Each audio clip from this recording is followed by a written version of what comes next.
اہل سنہ نے کہا کہ یہ شخص جو ہوگا یہ آخری وقت میں نبی صلی اللہ علیہ وسلم کی اولاد میں سیدہ فاطمہ کے کسی اولاد کی کسی لڑی میں آ کے وہ پیدا ہوگا اور 40 سال کی عمر کو پہنچے گا تو پھر اس کا ظہور ہوگا، تو پھر اس کے ہاتھ پہ بیعت کی جائے گی۔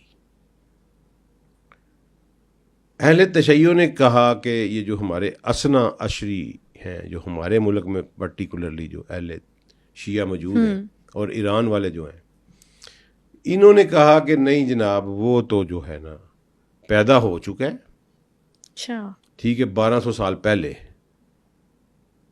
امام حسن عسکری آخری 11ویں امام جو ہیں ان کے گھر پیدا ہوا اور پھر وہ بچہ تھا، مخالفین اس کو قتل کرنا چاہتے تھے تو وہ چھپ گئے اور غار میں رہے، 12 سال غار میں رہے، وہاں لوگوں سے رابطہ رہا، پھر اس کے بعد غائب ہو گئے، اور ان کا کوئی اتا پتہ نہیں ہے؟ کوئی اتا پتہ نہیں ہے، اللہ انہی کو ظاہر کرے گا۔ اچھا، اس پہ میں کہتا ہوں کہ یہ دونوں چیزیں پاسبل ہیں، لڑائی جھگڑے کی کوئی بات نہیں ہے۔ دیکھیں اللہ ہے نا، اللہ کی قدرت کو تو کوئی چیلنج نہیں کر سکتا۔ بے شک اللہ نے عیسیٰ علیہ السلام کو بھی تو 2000 سال ہوئے ہیں زندہ رکھا ہوا ہے نا، ایسے ہی ہے، کہیں نہ کہیں تو رکھا ہوا ہے نا، ان کا نزول بھی تو ہونا ہے، ٹھیک ہے، انہیں موت نہیں آئی ابھی تک، ٹھیک ہے، تو اللہ نے 2000 سال ان کی عمر ہو گئی ہے، اللہ نے انہیں زندہ رکھا ہوا ہے، تو اگر 1200 سال سے مادی کو بھی کہیں رکھا ہوا ہے تو کوئی قابل اعتراض بات نہیں ہے۔ اور جیسا کہ آپ کہہ رہے ہیں دونوں چیزیں پاسبل ہو دونوں سکتی چیزیں ہیں۔ وہ پاسبل، اس پہ ہم خواہ بخواہ امت کو تفرقے میں ڈال رہے ہیں، جب وہ آئے گا بات کلیئر ہو جائے گی، اللہ اللہ خیر صلی اللہ، لڑائی جھگڑے والی کوئی بات نہیں، دونوں چیزیں پاسبل ہو سکتا ہے، یہ ہو، ہم امپاسبل نہیں کہہ سکتے، ٹھیک ہے، جسٹیفائڈ۔ ہاں، اور اسی طرح ہو سکتا ہے وہ نہ وہ پیدا ہو جائے، ٹھیک ہے۔ اب لیکن ایشو یہ ہے کہ کوئی اس کو بیس بنا کے بہت سارے لوگوں نے دعوے کرنے شروع کر دیے ہیں امت میں مہدی کے، اس مہدی کی نشانیاں جو ہیں وہ نبی صلی اللہ علیہ وسلم نے جو بتائی ہیں، وہ سب سے بڑی بات ایک تو میں نے آپ کو بتا دی کہ عرب میں خانہ جنگی کے بغیر وہ نہیں آئے گا، اس لیے سعودی عرب کے حالات کے اوپر نظر رکھنا آج کل کے دور میں بہت ضروری ہے۔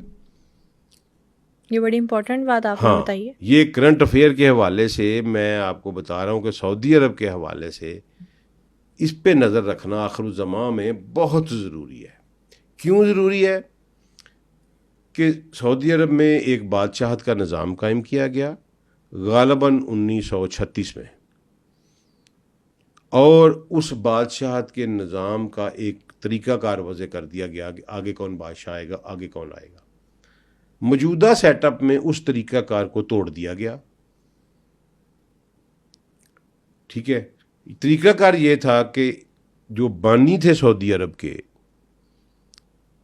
کنگ عبدالعزیز بن آل سعود، وہ جو تھے انہوں نے یہ طریقہ کار وضع کیا کہ میرے بعد میرے بیٹے اپنی گریڈیشن کے حساب سے بادشاہ بنتے جائیں گے، جو سب سے بڑا ہوگا وہ پہلے اس سے چھوٹا، اس سے چھوٹا، اس سے چھوٹا، اس سے یہ پہلا جو تھا وہ آپ بتا رہے ہیں فالو کیا جاتا تھا۔ اب یہ فالو کیا گیا، کنگ عبدالعزیز کے بعد کنگ سعود آئے، کنگ سعود کے بعد کنگ فیصل آئے، کنگ فیصل کے بعد کنگ خالد آئے، کنگ خالد کے بعد کنگ فہد آئے، کنگ فہد کے بعد کنگ عبداللہ آئے، کنگ عبداللہ کے بعد کنگ سلیمان آئے۔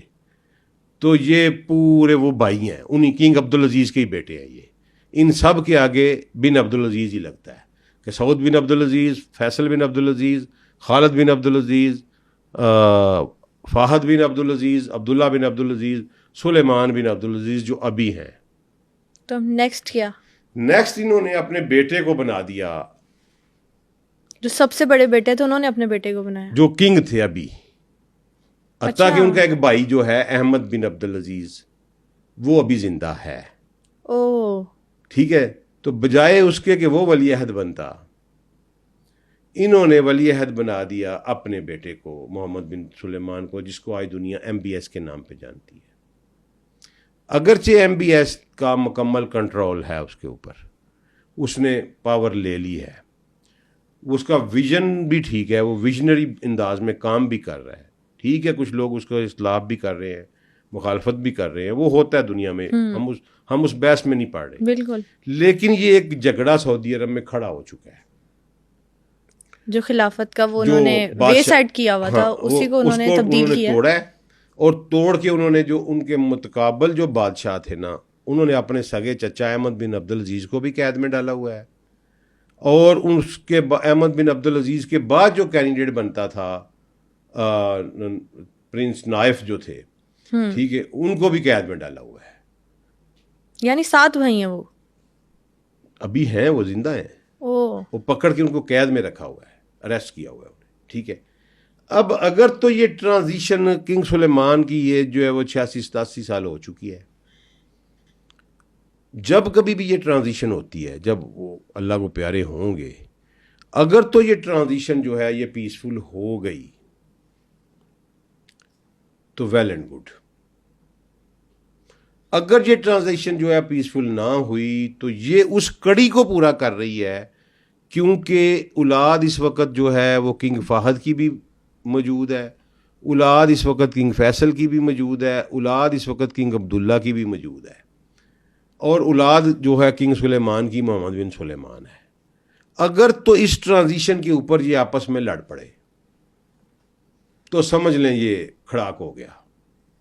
اس لیے سعودی عرب پہ نظر رکھنا بہت ضروری ہے، بہت ضروری ہے. یہ سوچ کا ایک نیا دروازہ آپ نے اپنی جو ہے نا نالج سے کھولا ہے. ٹھیک ہے نا جی، یہ حدیث سے میں نے ڈیرائیو کیا ہے کہ اگر تو یہ ایسا ہوا کہ ٹرانزیشن پیسفل نہ ہو سکی تو سمجھ لیں کہ یہ وہی ہے، کیونکہ جو لڑائی کریں گے، وہ تخت پہ جو لڑائی ہوگی وہ بادشاہوں کے بیٹوں کے درمیان میں ہی ہوگی. وہ تو پھر بڑے بیٹے تو پھر ان حساب سے اور وہ دوبارہ کبھی یہ چانس پتہ نہیں کب آئے.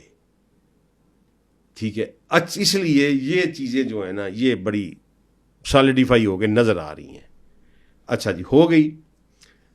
مہدی کے بارے میں نبی صلی اللہ علیہ وسلم نے بتا دیا. اس ایک تو یہ نشانی بتائی کہ خانہ جنگی ہوگی اور وہ ظہور ہوں گے، لیکن اس سے بھی بڑی ایک نشانی بتائی. وہ کیا؟ وہ یہ بتائی کہ جب وہ اپنے قیام کا اعلان کریں گے، لوگ ان کو اپنا حکمران بنا لیں گے مکہ میں. اور کیپ ان مائنڈ کہ یہ بیعت جو ہوگی یہ حرم کے صحن میں ہوگی، حجر اسود اور مقام ابراہیم کے درمیان میں ہوگی. وہیں وہ اپنی حکومت کا اعلان کریں گے. جب وہ اعلان کریں گے تو ایک سفیانی کا لشکر جو ہے نا جی، وہ ان کو ختم کرنے کے لیے نکلے گا. ہوگا وہ مسلمانوں کا ہی لشکر. مہدی جو اعلان کریں گے، مہدی اپنے آپ کو نہیں کہیں گے، وہ حکومت بنا لیں گے، محمد بن عبداللہ ان کا نام ہوگا. ان کے خلاف جب وہ لشکر نکلے گا تو وہ ایک وادی آتی ہے، وادی بیدا، یہ مدینہ کے قریب ہے.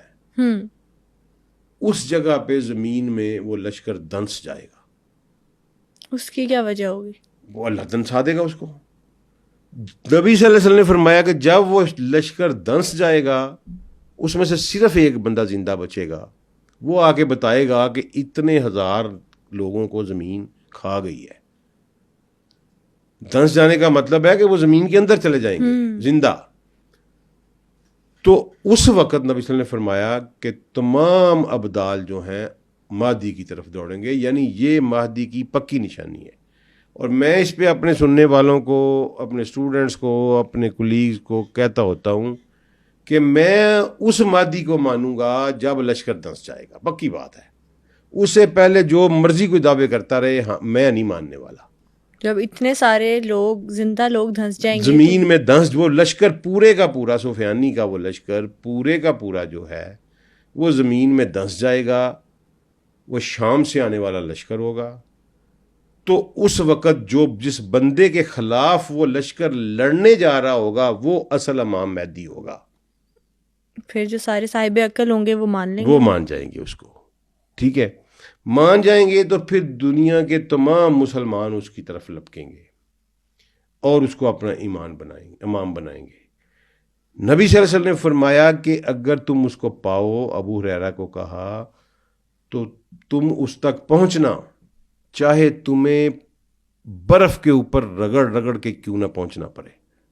جب وہ لشکر لے کے آئیں گے، وہ پھر اس رومنز کا، یورپین لشکر کا، نیٹو کا جو لشکر ہوگا ان کا مقابلہ کرے گا. اب دیکھیں یورپین قوموں کے پاس دنیا کی سوفسٹیکیٹڈ وار مشین ہے اس وقت. کس صورت میں؟ ہر صورت میں. جہاز سب سے بہتر ان کے پاس ہیں جنگی. میزائل پروگرام سب سے بہتر ان کا ہے. میزائل ڈیفینس شیلڈیں ان کی ہیں. اور پھر دوسری بات کہ 4 لوگ جو ہیں 7 میں سے وہ اٹامک پاور ہیں. وہ ایسے ہی ہے. ٹھیک ہے جی. امریکہ اٹامک پاور ہے, فرانس اٹامک پاور ہے, انگلینڈ جو ہے اٹامک پاور ہے, اسرائیل اٹامک پاور ہے. اناؤنس جو ہیں جن کا پتہ ہے لوگوں کو. ٹھیک ہے جی. تو یہ ایٹم بم بھی ان کے پاس, میزائل بھی ان کے پاس, جہاز بھی ان کے. مسلمان اس ساری ٹیکنالوجی میں انفیریئر ہیں ان سے. یعنی ان کی طرف سے تیاری تو پوری ہے نا اس جنگ کے لیے, اگر وہ حملہ کرنا چاہیں تو. انہوں نے تو تیاری پوری کی ہوئی ہے. اب کویشچن یہ بنتا ہے کہ مسلمان کیسے یہ جنگ جیت لیں گے اور یہ جنگ کیسی ہوگی. اس کی ہول ناکیوں سے یہ پتہ چل رہا ہے اور اس کے بعد کے آنے والے حالات سے یہ پتہ چل رہا ہے کہ یہ دنیا کی سب سے بڑی جنگ ہوگی جو آج تک روئے زمین پر لڑی گئی ہیں. اور مائٹ بھی اس میں اٹامک ویپن چل جائیں اور یہ پوری تہذیب جو ہے یہ اڑ جائے. تو اگر ورلڈ وار 3 ہوگی تو پھر یہ تو ساری کنڈیشنز ہوتی دکھائی دیں گی نا ہمیں. کیونکہ یہ مسلمان جیت جائیں یہ ایک بہت انوکھی بات ہے. لیکن انشاءاللہ اللہ کے فضل سے مسلمان یہ جنگ جیتیں گے. لیکن اس سے پہلے کیا ہوگا؟ نبی صلی اللہ علیہ وسلم کی اب اس حدیث کی طرف چلیے کہ عمران البیت المقدس خراب الیسرب. اس سے پہلے کیا ہوگا کہ جب مدینہ میں یا مکہ میں یا حجاز میں خانہ جنگی کا آغاز ہوگا تو اسرائیل اپنے بارڈر سے باہر نکلے گا اور یہ سب پہ قبضہ کر لے گا. وہ مصر پہ بھی قبضہ کر لے گا, وہ سعودی عرب کے بھی ایک حصے پہ قبضہ کر لے گا, وہ عراق سارے پہ قبضہ کر لے گا, وہ شام سارے پہ قبضہ کر لے گا. تو اسرائیل کی پلاننگ تو لگ رہی ہے نا. ٹھیک ہے جی. صرف مدینہ سے پہلے وہ رکے گا آگے, خیبر تک وہ آئیں گے. اور یہ سب سے بھاری وقت ہوگا مسلم امت کے اوپر. یہ جوتے پڑنے کا بہت بھاری وقت ہوگا. اب اس سے آگے نبی صلی اللہ علیہ وسلم نے کیا فرمایا؟ اس سے آگے نبی صلی اللہ علیہ وسلم نے فرمایا کہ وہ لشکر جب واپس شام سے لوٹے گا تو دجال رونما ہو چکا ہوگا. اب ہم آتے ہیں, یہاں ہم روکتے ہیں مہدی کو اور آتے ہیں کہ دجال کیا, کہ ہم نے اسے ٹریس تو کر لیا تھا, اس کی حقیقت بھی بیان کر دی. بالکل. وہ آ کے کیا کرے گا؟ جب وہ ظہور ہوگا نا اس کا, وہ سب سے پہلے پوری دنیا کا دورہ کرے گا. حضرت امام مہدی کون ہوں گے, کب آئیں گے اور ان کے آنے کا مقصد کیا ہوگا؟ آج کے پوڈ کاسٹ میں ہم نے ڈاکٹر عبدالسلام سے بڑی ڈیٹیل میں ڈسکس کیا. اگر آج کے ایپیسوڈ دیکھنے کے بعد کوئی بھی سوال آپ کے ذہن میں آیا ہے تو کمنٹ سیکشن میں ضرور شیئر کریں. ہم اگلے ایپیسوڈ میں ان سوالوں کا جواب آپ تک پہنچائیں گے. ٹل دین اسٹے ٹیونڈ.